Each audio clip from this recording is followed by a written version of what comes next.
बहुत पुरानी बात है। नूराबाद नाम के एक छोटे से गांव में एक फैजान नाम का आदमी रहता था। उसका एक छोटा सा ठेला था जहां वो अपनी मशहूर हैदराबादी बिरयानी बेचता था। गांव में ऐसा कोई घर नहीं था जहां उसकी बिरयानी का स्वाद ना गया हो। लोग दूर दूर से उसके ठेले पर आते, खुशबू से ही लोग पागल हो जाते थे।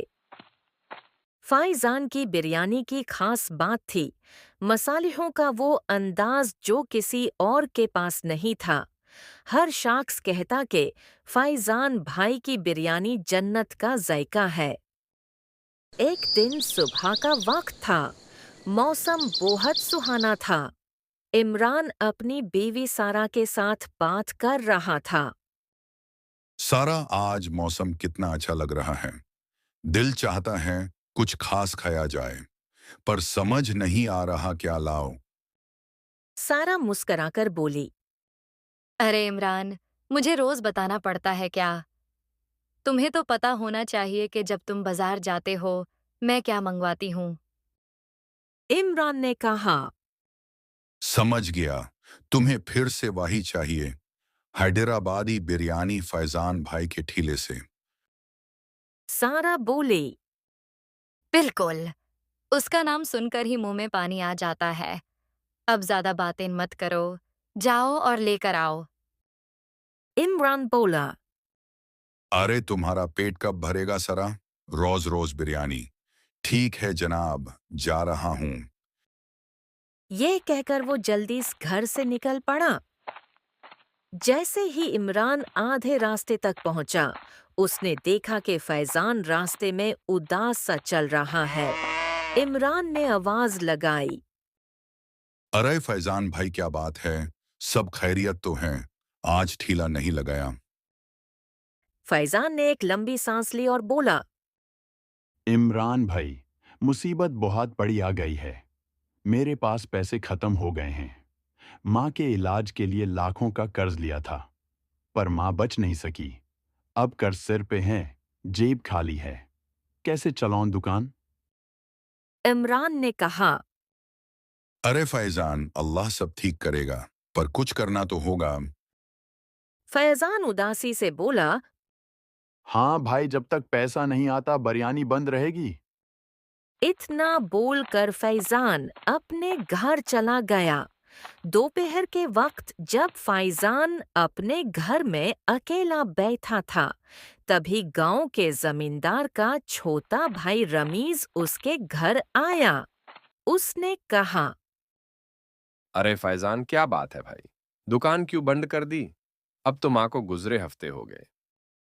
फैजान बोला। रमीज भाई, जेब बिल्कुल खाली है। कर्ज में डूबा हूं। मसाले, चावल, सब के लिए पैसा चाहिए। कैसे खोलूं दुकान? रमीज बोला। बस इतनी सी बात है। अगर मैं तेरे मसालों और सामान के पैसे दे दूं तो? फैजान ने हैरान होकर पूछा। आप देंगे? रमीज बोला। हाँ, मैं दूंगा, पर एक शर्त है। जो कुछ कमाएगा वो सब मेरा होगा। तुझे सिर्फ रोज की मजदूरी मिलेगी। फैजान सोच में पड़ गया, फिर बोला। ठीक है रमीज भाई, आप जैसा कहेंगे वैसा ही होगा। रमीज ने कुछ पैसे दिए और बोला। कल से ठेला फिर से लगाना। मसाले खरीद लेना। मटन और चकन में खुद भेज दूंगा। पर ध्यान रहे, किसी को पता नहीं चलना चाहिए कि मैं ये सब कर रहा हूं। फैजान बोला। ठीक है। अगली सुबह फैजान बाजार गया, मसाले लिए और घर लौट आया। घर आकर देखा तो मटन के टुकड़े पहले से रखे थे। उसने थोड़ा सोचा, पर फिर बोला। मुझे खाना बनाना है, सवाल नहीं करना। उसने बिरयानी तैयार की, ठेला सजाकर नूराबाद के बाजार में जाकर बेचने लगा। थोड़ी ही देर में लोगों का रश लग गया। घर में सारा ने बिरयानी की खुशबू महसूस की और बोली। इमरान, लगता है फैजान भाई ने ठेला दोबारा शुरू कर दिया। मुझे उसकी बिरयानी चाहिए। इमरान बोला। तुम्हारा बिरयानी का प्यार कभी खत्म नहीं होता। सारा बोली। बस ज्यादा बातें मत करो, लेकर आओ। इमरान मुस्कुराकर बोला। ठीक है, जा रहा हूं। इमरान जब बाजार पहुंचा, फैजान बिरयानी बेच रहा था। इमरान बोला। अरे फैजान, कल तो कह रहे थे दुकान नहीं खुलेगी और आज खोल भी ली। फैजान ने कहा। इमरान भाई, कुछ मजबूरियां थी। अब किसी के लिए काम कर रहा हूं। नाम नहीं बता सकता। अगर बता दिया तो जान चली जाएगी। इमरान ने कहा। ठीक है भाई, मैं पूछूंगा नहीं। अपनी भाभी के लिए एक प्लेट बिरयानी पैक कर दो। जैसे ही फैजान बिरयानी पैक करने लगा, एक आदमी आया और बोला। अरे फैजान भाई, मेरी 5 मुर्गियां रात को चोरी हो गई। पता नहीं गांव में कौन मुर्गी चोर आ गया है। अब मैं क्या करूं? फैजान बोला। शायद कोई जानवर ले गया होगा। इस्लाम भाई, तुम परेशान मत हो। असलाम ने कहा। चलो खैर, एक प्लेट बिरयानी पैक कर दो। थोड़ी देर बाद असलम की माँ जामींदार के घर पहुंच गई। जामींदार जी, मेरा नुकसान हो गया। किसी ने मेरी मुर्गियां चुरा ली हैं। जामींदार ने कहा। ऐसा पहली बार हुआ है। मेरा छोटा भाई रमीज तुम्हारी मदद करेगा। जमींदार के जाने के बाद रामीज ने असलम की माँ से कहा। अरे बूढ़िया, जा अल्लाह अल्लाह कर, तेरी मुर्गियों से दुनिया नहीं चलती। बूढ़िया रोती हुई बोली। बेटा, ऐसे मत बोल, इंसाफ चाहिए मुझे।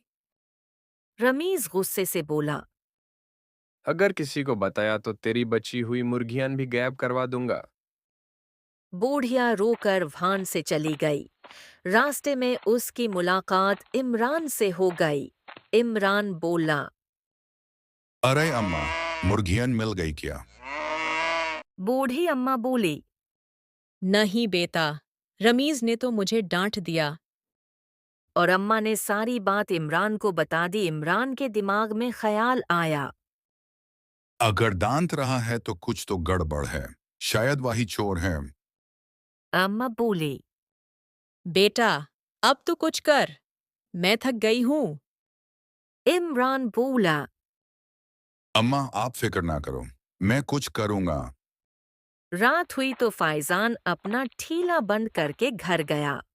कुछ देर बाद रमीज आया, फैजान से पैसे लिए और बोला। फैजान, ये तेरी मजदर हुई। कल सुबह फिर मसाले लाना और मटन मैं भेज दूंगा। सवाल नहीं करना कि कहां से आता है। फैजान ने सर हिला दिया। अगली सुबह उसने फिर वाही किया। मसाले लिए घर आया और मटन पहले से मौजूद था। उसने बिरयानी बनाई और थीला लगाया। सारा ने फिर खुशबू महसूस की और इमरान को भेज दिया। इमरान जैसे ही गया, ठीले पर चाचा करीम आए और बोले। अरे इमरान बेटा, मेरी बकरी गायब हो गई। कल शाम को ही बंधी थी। पता नहीं कैसा चोर आ गया है गांव में। इमरान ने हैरान होकर कहा। ये क्या हो रहा है? कल असलम की मुर्गियन, आज आपकी बकरी। ये सब फैजान के ठीला खुलने के बाद से हो रहा है। चाचा करीम ने कहा। चलो बेटा, जमींदार के पास चलते हैं। असलम भी वाही ठीले पर आ गया। इमरान, असलम और चाचा करीम तीनों जमींदार के घर पहुंच गए और पूरी बात बताई। जमींदार ने कहा। मैं रामीज को कहता हूं कि चोर को पकड़े। रामीज ने कहा। ठीक ही है भाई, मैं 2 दिन में चोर को पकड़ लूंगा। रात को तीनों, इमरान, असलम और चाचा करीम, एक दरख्त के नीचे बैठकर बात कर रहे थे। इमरान बोला। चोरी उसी दिन से हो रही है जिस दिन फैजान ने ठीला लगाया। शायद वो ही चोर हैं या उसके साथ कोई और भी हैं। चाचा करीम ने कहा। फैजान अपनी माँ की कसम खा के सच बताएगा।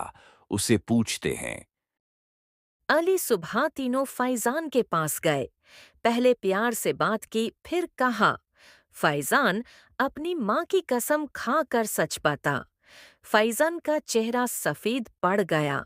उसने कहा, मैं चोर नहीं हूं, पर जिनके लिए काम कर रहा हूं वो सब कुछ करवा रहे हैं। जमींदार का छोटा भाई रमीज। यह सुनकर सबके होश उड़ गए। इमरान बोला, अब तो सब साफ है। ये चोरी रमीज ही करवा रहा है और उससे बिरयानी में डलवा रहा है। इमरान ने एक चाल चलने का फैसला किया। उसने बाजार से एक बड़ी बकरी खरीदी और अपने घर के सामने बंध दी। गांव के कुछ लोगों को लेकर एक दरख्त के पीछे छुप गया। रात के अंधेरे में रामीज आया, बकरी के पास घुटनों के बल बैठ गया और जैसे ही उसने रासी खोलनी शुरू की, लोगों ने उसे घेर लिया। सब ने मिलकर उसकी पिटाई कर दी। रमीज जोर जोर से चीखने लगा, बचाओ, गलतफहमी है। पर सब जानते थे कि चोर वही है। सुबह हुई तो जमींदार को सब पता चला। वो दौड़ता हुआ आया, रमीज के मुंह पर थापड़ मरा और बोला, तूने मेरी इज्जत मिट्टी में मिला दी।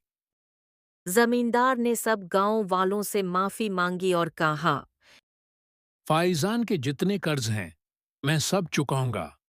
अब से उसकी बिरयानी फिर से हमारी शान होगी। फैजान के आंसू निकल आए। वो बोला, अल्लाह ने आज भी इज्जत बचा ली। मैं बस ईमानदारी से काम करना चाहता हूं। उस दिन के बाद नूराबाद गांव में कभी कोई चोरी नहीं हुई। लोग फिर से फैजान के ठीले पर भीड़ लगाने लगे और उसकी बिरयानी फिर से गांव की पहचान बन गई। सारा हर हफ्ते इमरान से कहती, देखा, मैंने कहा था फैजान भाई की बिरयानी में कुछ खास बात है। इमरान मुस्कुराकर कहता, अब तो यकीन हो गया, सारा बिरयानी सिर्फ स्वाद नहीं, ईमानदारी का नतीजा भी होती है। और बाजार के आसपास बिरयानी की खुशबू फिर से पूरे नूराबाद में महक उठी।